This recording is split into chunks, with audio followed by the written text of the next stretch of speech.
So happy Friday morning, folks. Welcome to another episode of Find Your Awesome with Awesomepreneurs. We have another special episode this morning. Me being the CEO of Awesomepreneurs, I get to be lucky enough to build relationships with great businesses around us to network and grow and add some value to our members for Awesomepreneurs by building relationships with these outside businesses that can help our members. This morning, we've got a special guest out of the financial world, Andrew Libby. So I'm going to bring him into the stream here. Let's bring him in. There you go. Can you hear me, buddy? I can. Good morning. That's awesome. Thanks so much for joining us, Andrew. I appreciate you spending the time with us here. Now, I was just explaining to the people watching that I get the pleasure of building relationships with outside companies like yourself to add value to our members. You being in the financial world for 20 years. But first of all, before we get to that, I want to ask you, how's you and your family handling this mess that we're in right now? Is everybody safe and healthy? Everyone's safe and healthy. I primarily work out of home anyway, and my wife does as well. The one thing that we're missing is we have 4 children. 3 of them come here on the weekend to do their laundry and free food, and listen to their granddaughter. So weekends feel the same way as weekdays, with the exception of we don't have the kids show up and eat all of our food and use all of our laundry soap. But everyone's doing well. Thank you. That's awesome. Now let's get to it. So you being in the financial world for 20 years, I've had an incredible experience with you. The things that we can offer our members is just phenomenal because of who you are and what you do. Why don't you explain to our members a little bit about some of the things that you can offer them to help them, not only through this time, but all year long? Why don't you explain a little bit of that for us? Absolutely. Thank you. With Financial One, we've got 14 different financial services that we offer small to medium-sized businesses and individuals. Now, what's happened over the last little while is that we've had large manufacturers, distributors, suppliers reach out to us because their orders are large. So we've crept into the $100 million plus companies to give them a hand to manage cash flow through everything that's going on. What sets us apart from other lending services or financial services is that we don't have a wheelhouse.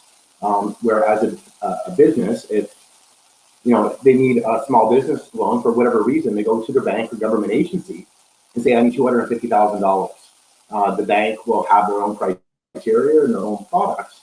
But with us, we tend to understand first, what is that money for? Should it be a small business loan? Should it be equipment financing?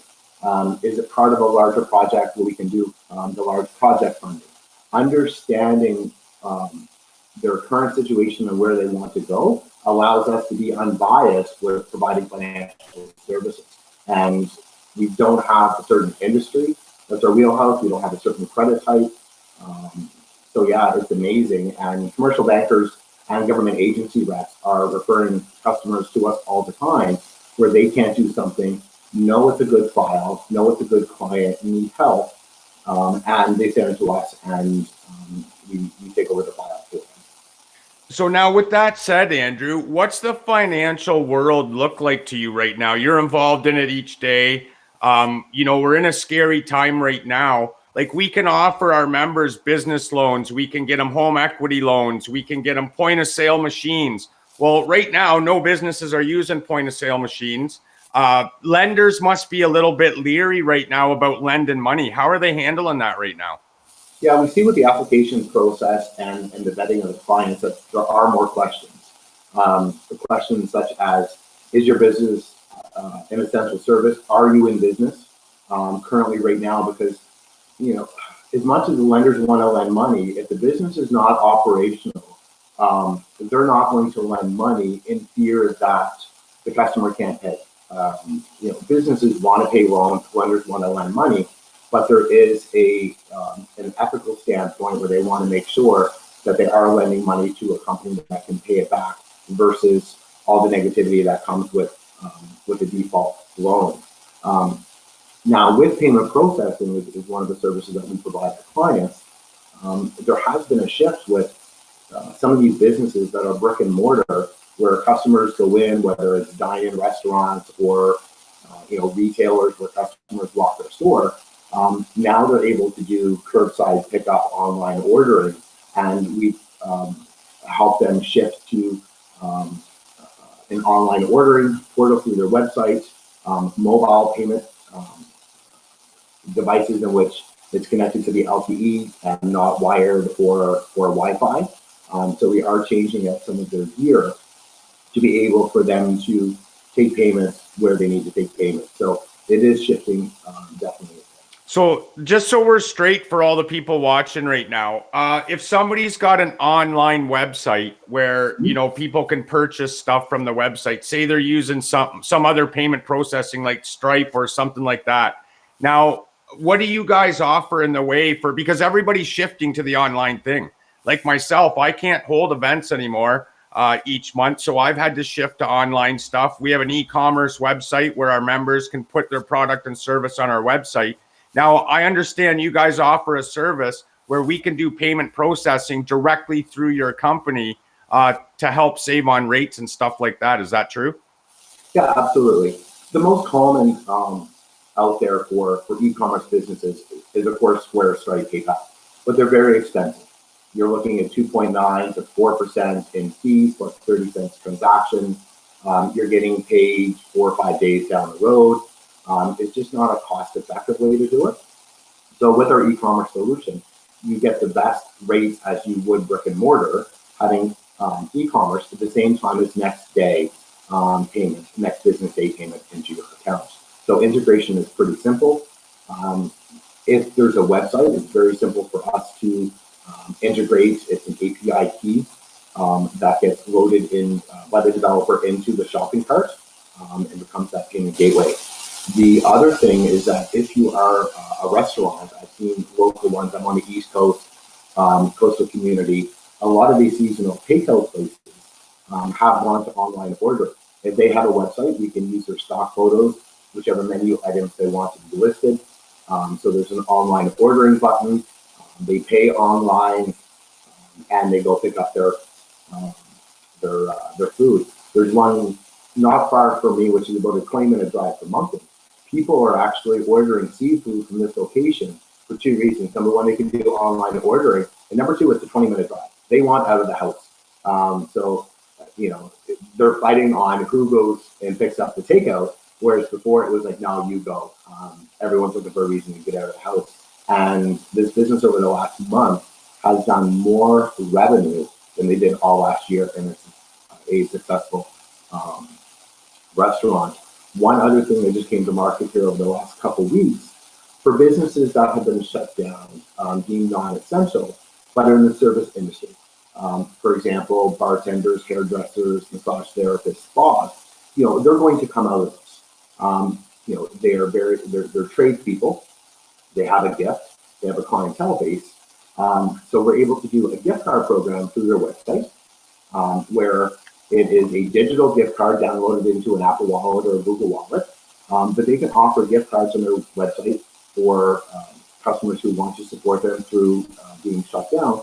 And some of these service providers are offering a discount on their card. So, for example, a $100 gift card they may sell on their website for $80 to be used at a later date once they open. So that barber, hairdresser, nail tech, whoever it is, they're getting $80 tomorrow to help them through this. And then that $100 gift card is going to be redeemed once they're up and operational. Can you imagine 30 million people needing a haircut? Once we're all done and over, I don't need a haircut, but there's many people getting a little shaggy. And the return of the bowl cut and the crooked bangs is going to come back before. I love that. Yeah. It's such a phenomenal program, and you guys offer so many incredible programs. Now, with that being said, Andrew, how do people reach out to you directly? I know it's my job to build relationships with all my members, but I want people to be able to reach out to you 100% directly. How would they do that? And what's the best way to contact you if they'd like any of your services right now? I think email is probably best. So what's the email? Yeah, so my email is andrew.libby, Libby, at financial1.ca. And one is O-N-E. Andrew.libby at financial1.ca. At financial1.ca. So what I'm doing here, Andrew, is I'm making sure that your information is directly at the bottom ticker, going across the screen. So everybody's free to reach out to you at any time for any of these services, whether it be a loan, whether it be, the sales system for their website. I can tell you from firsthand experience, it's expensive, working with these online businesses for payment processing and stuff like that. The fees that you pay at the end, I know you can save people up to 30% on those. I know you can save 30% on the actual debit machines that you get people. Now, what about people that have a property and they have some equity in their home? Are you able to help them out as well? Absolutely. So there is a program specific to residents in Ontario. It's a beautiful program. So it's a secure personal loan. It's not a mortgage. It will be a chattel against title. But from application to funding, we're talking about 1 week. So very quick, up to $40,000. Most of the time it's non-income qualified, so we don't have to prove proof of income through a job letter or pay stub.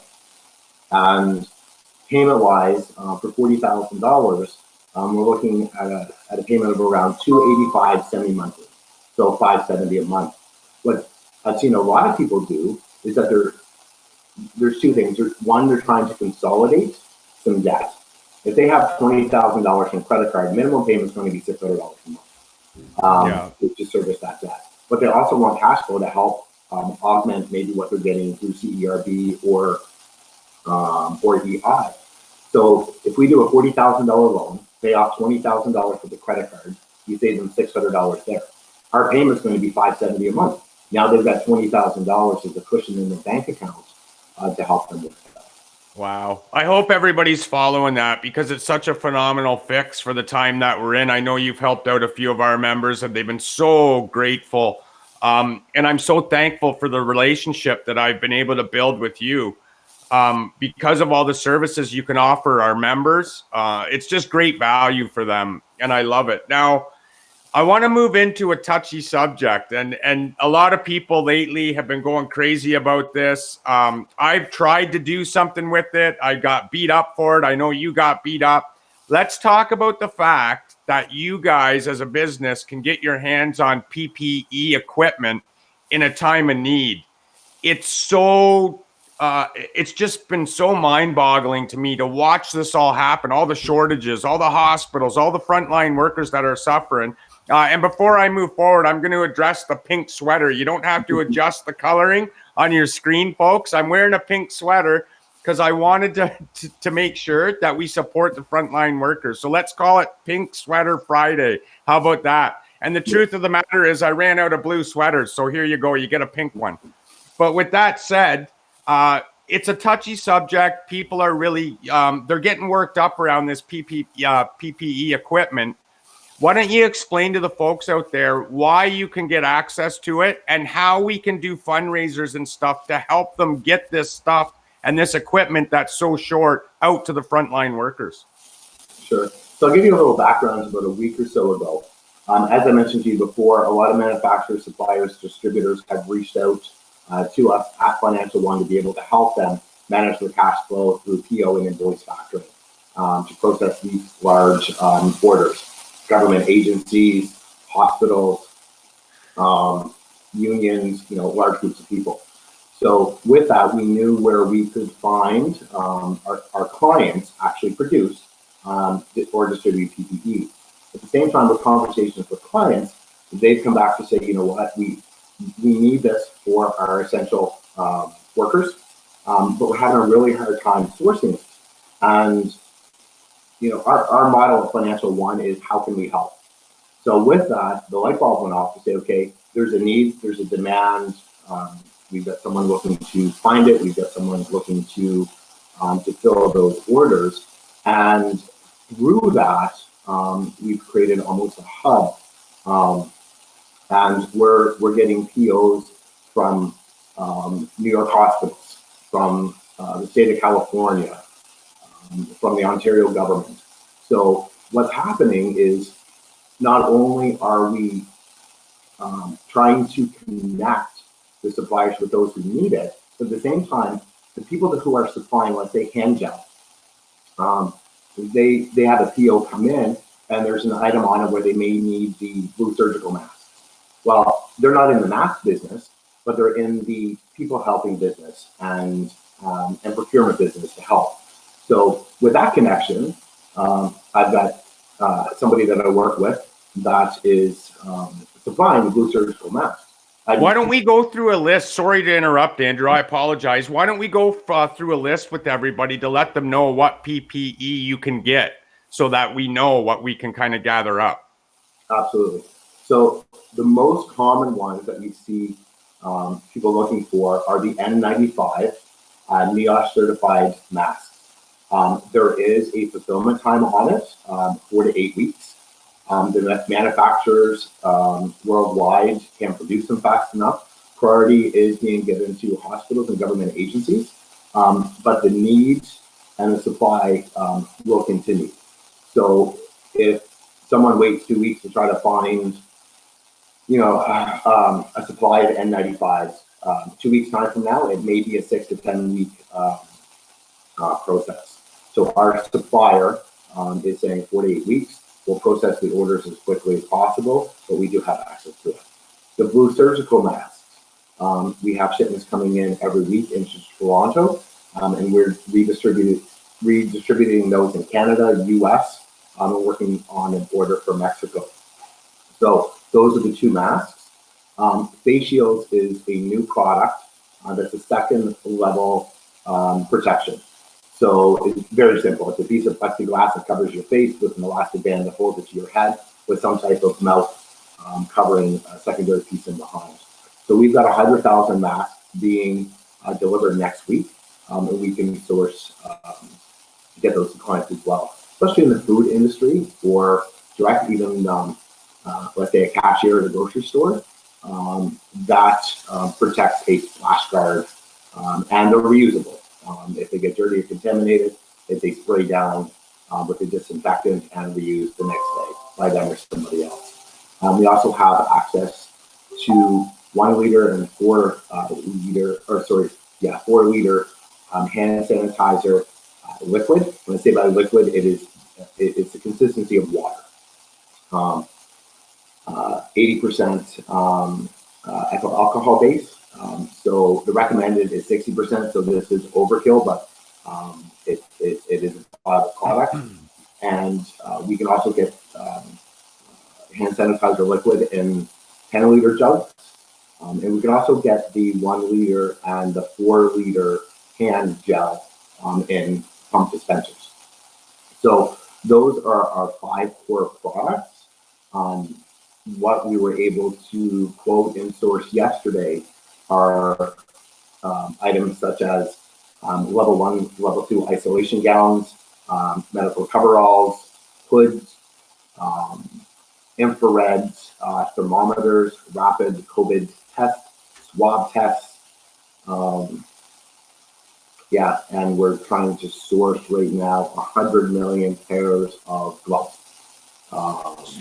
So I want everybody to understand, Andrew, how cool this is. And I want them to understand that we started our relationship so that you could help our members at Awesomepreneurs get the financial services and products that they need and want. And just through networking and clients that yourself has gained over the years, relationships that I've built, I just think it's an incredibly cool thing that now all of a sudden we go through a pandemic like this. And because of the relationships you've built and because they have respect for you, that all of a sudden you've got access to these materials that are so short for everybody in the front line. Now, I want to address a couple questions that come up. Why is it that the people from the hospitals that order this equipment aren't doing the ordering? Like, why can't they keep up with the orders? And what makes it special that you can get it as opposed to them? And we want people to understand as well, folks, this equipment and stuff is going to the frontline workers. It's not going to the average Joe. They're not selling one box here, one box there. They've got to be large scale orders that are going directly to frontline. So I wanted to address that. But why aren't the hospitals ordering, and what's going on with that? Well, the hospitals all are ordering. They have supplies to get them through at least to the end of June. It doesn't matter where they're at. What the concern is that this pandemic, the economic industry may be reopened, but that doesn't change the protection that these hospitals will need to have at least until the vaccine comes out. And from what I'm reading and hearing and watching videos, we're sometime next year. So that sense of urgency is, how do they find them now? So hospitals are trying to, I don't say stockpile, but always ensure that they have a constant flow of ordering now, receive in 4 to 8 weeks. In another month, they'll order another large amount based on it. Hospitals aren't hoarding this equipment. But from speaking with hospital personnel, especially procurement people, they're also making sure that they are using this equipment in a cost-effective and believing it is in short supply. So that may change with the hospital employees, how often they have to change it. And the hospitals, most of them are limiting to say, okay, only 2 masks per day. If the blue surgical mask, for example, if it's rated for 4 hours, you wear that mask for 4 hours.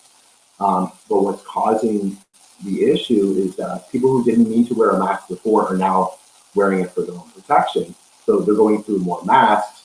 And before, when they wore a mask for a patient, they would discard it, whether it's contaminated or not, because the next patient may not, that they're working on, it may not be required for them to wear a mask. Now it's constant. So with that, I know there's been a lot of pushback where, hospital employees think that there's a shortage and there's not enough for them. And God love them, they're doing God's work.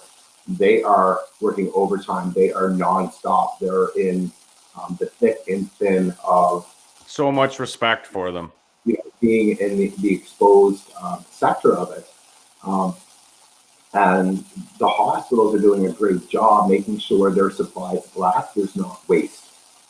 So with that, they give a false sense of a shortage to the employees, just so they don't waste.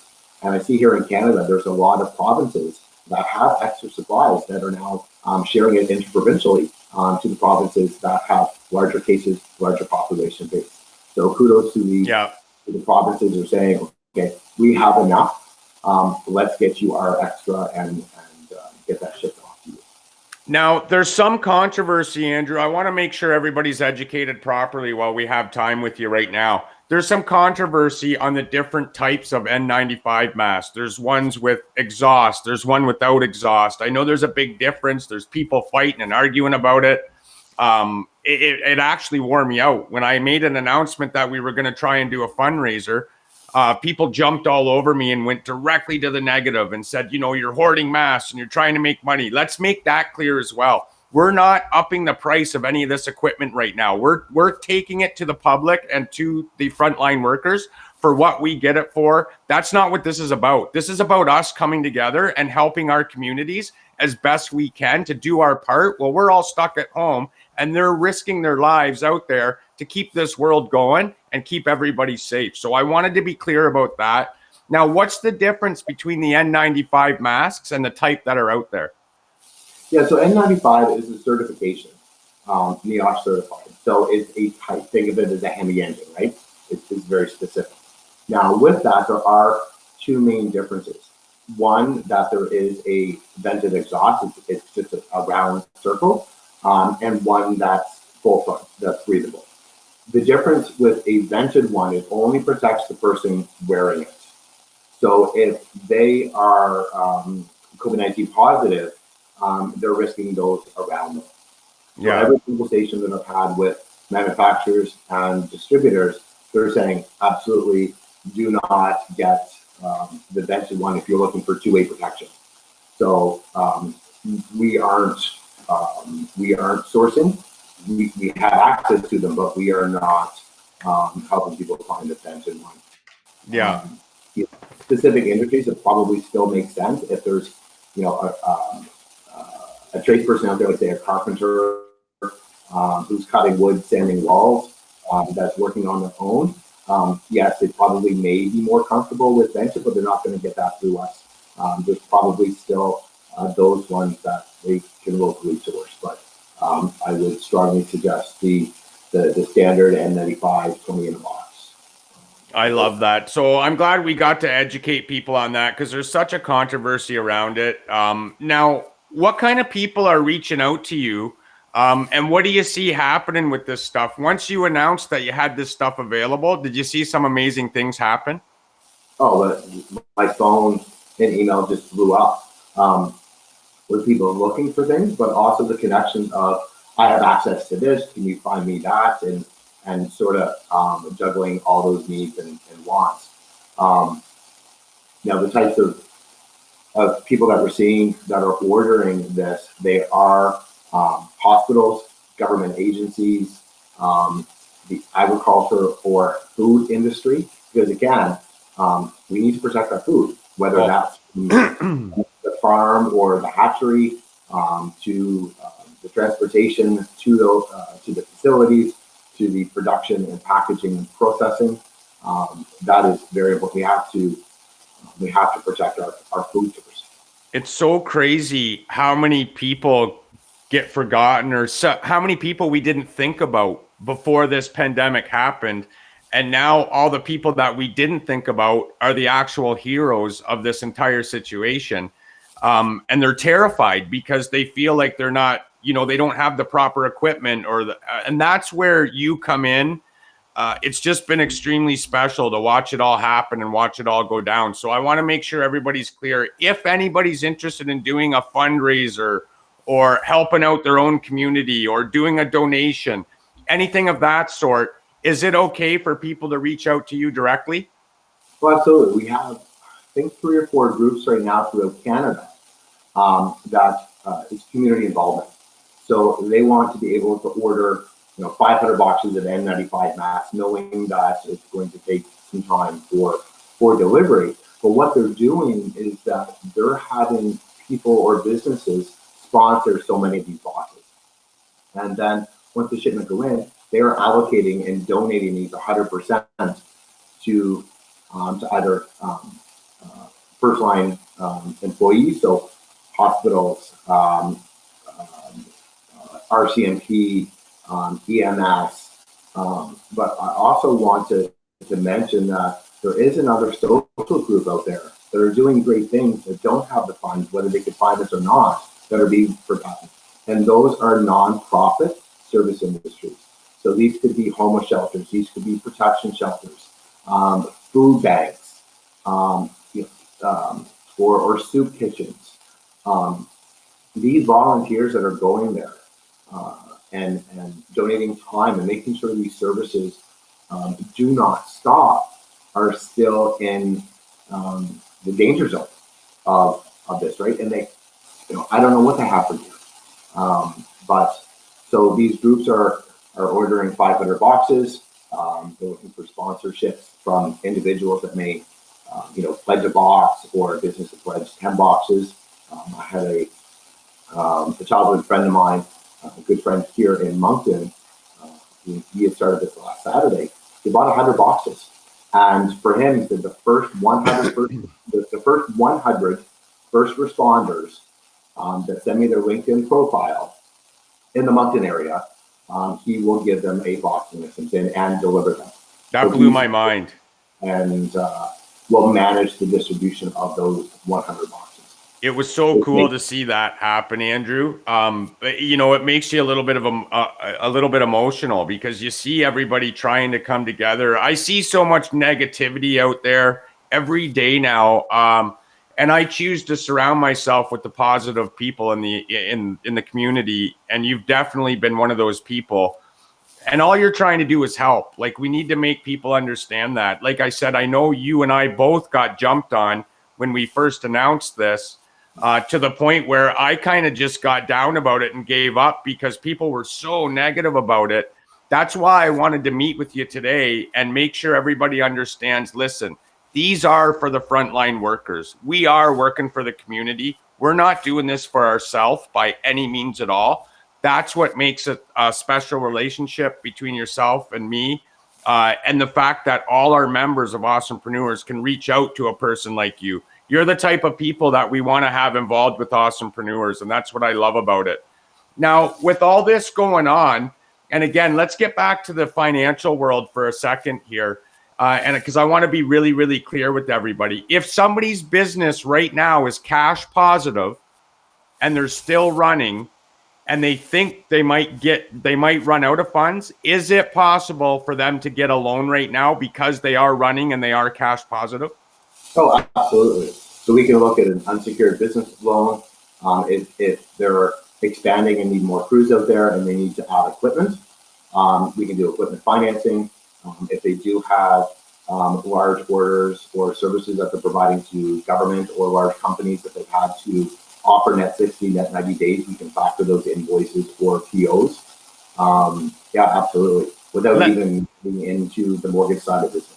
Wow. Let's talk about the equipment financing for a sec, Andrew, because it's kind of a really cool program. I didn't even know it was available until I spoke to you about it.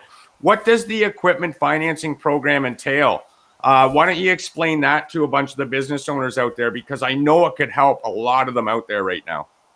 Yeah, there's three different brackets for equipment financing. So for equipment, it's anything that's deemed necessary for a business that generates revenue. So it does not need to be a vehicle or a four-wheel piece of construction equipment or a transport piece of equipment. It could be signage, it could be a website, it could be kitchen equipment, it could be computers. So very broad. So the most common is when a business is looking to acquire additional equipment. It could be new equipment or it could be used equipment, but it's new to them, it's a new acquisition. So we're able to do that through a lease program. Depends on the amount. We can go up to 6 years. HVAC equipment is also something for businesses that we can do as deemed as necessary. Wow. So this is, the standard acquisition side. We also, for companies who are asset-rich, cash poor, especially in the construction big equipment sphere, so they've had the equipment for years, it's bought and paid for, it's in their yard, they don't owe anything on it. We can actually refinance that for them, put a lease on it, and get them a cash injection. So now it is a 100% write-off for the business going forward. And the other bracket that falls in between those two, especially during a time of a pandemic and uncertainty, is let's say a company 6 months ago or within the last year purchased equipment through their own means. So it wasn't financed. They either wrote a business check for it, they put it on their credit card, there's no liens, there's no lease, but wish that they had not done that because now they're facing what we're facing with COVID-19. We can actually do a buyback. So how that works is that we get a copy of the original bill of sale and confirmation of the payments.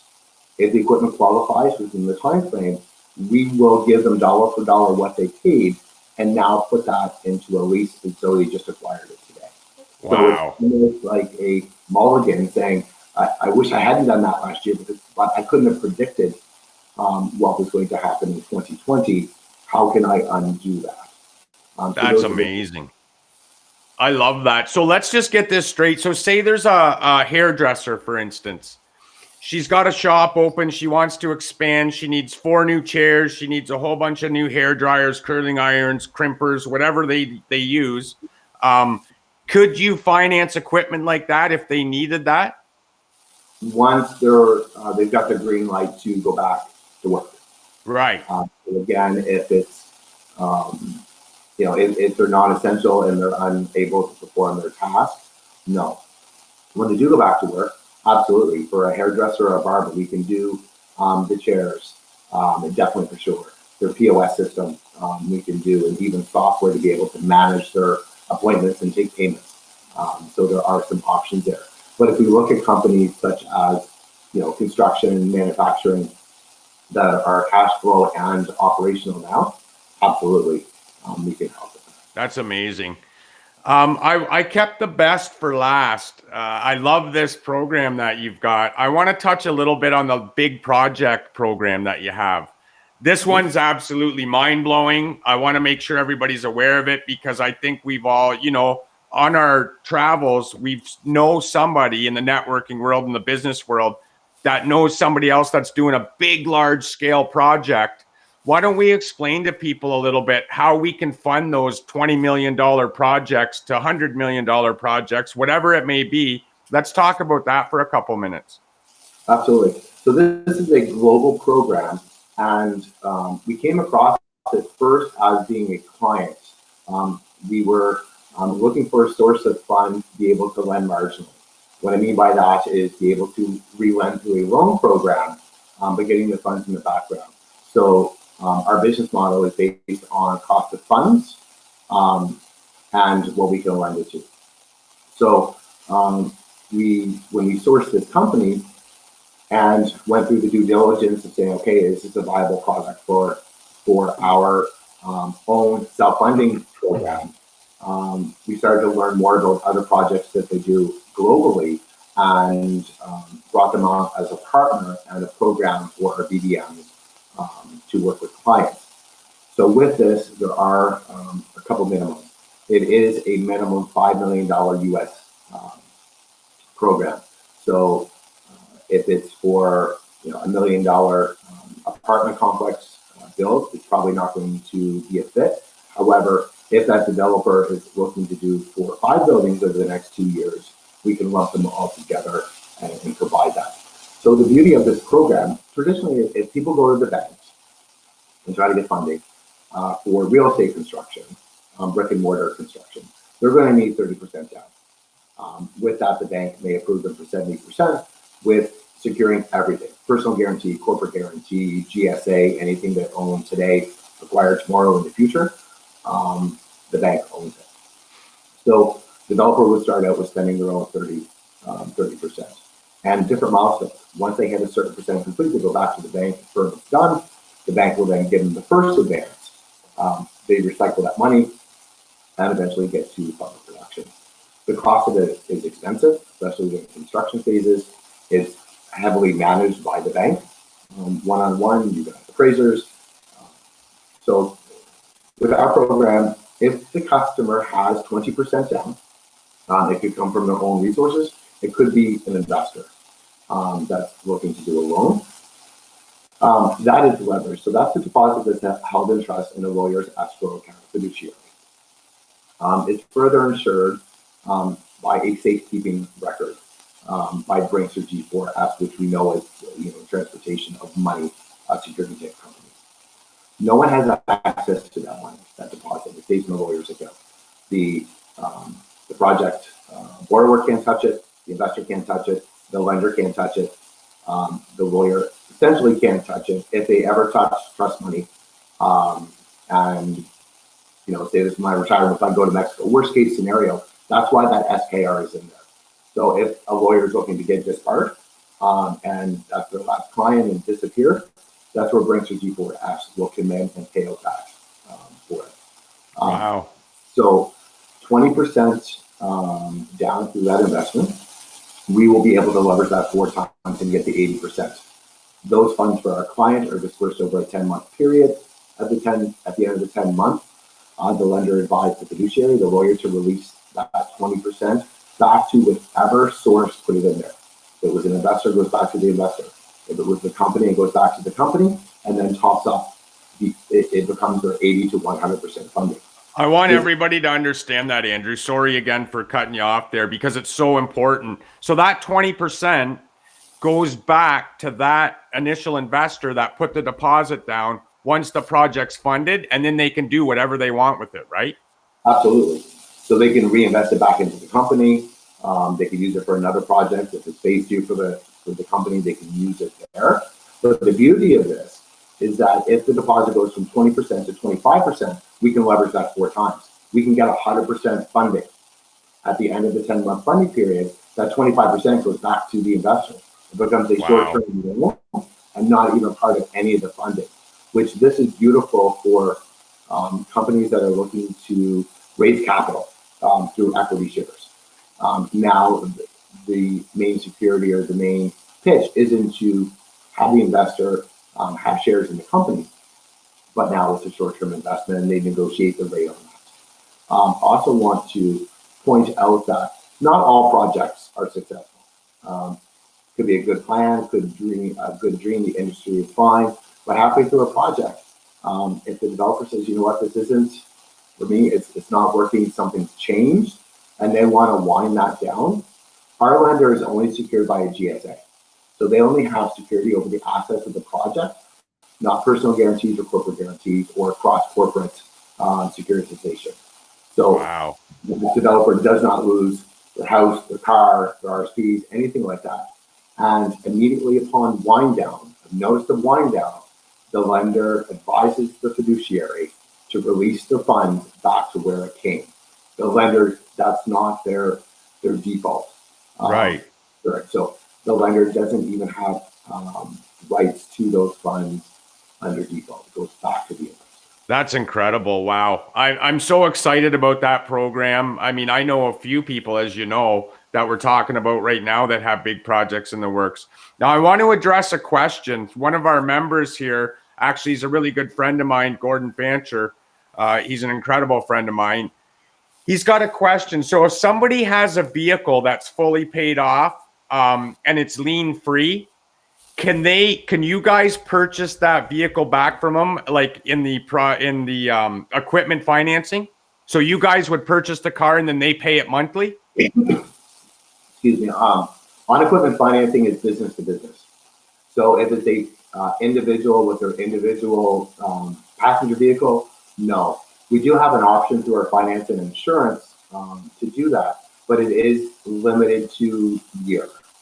So anything older than 2013 wouldn't be an issue, wouldn't be possible because right. Again, our lenders in the background that are doing car financing, like you see at dealership, that's what we have access to, and we have to follow those same rules. But if their car's registered to their business, like if it's a business vehicle, is that what makes the big difference? Our equipment financing partners will do trucks. So, Ford F-150, Dodge Ram, maybe a plow on it, maybe not. They'll look as a truck as being an option, but not a passenger car. Okay, that's good to know. Cargo, vans, Ford Transit vehicles, and anything bigger than that. We've done minibuses, 15-passenger vans. We've done small aircraft, short farm equipment.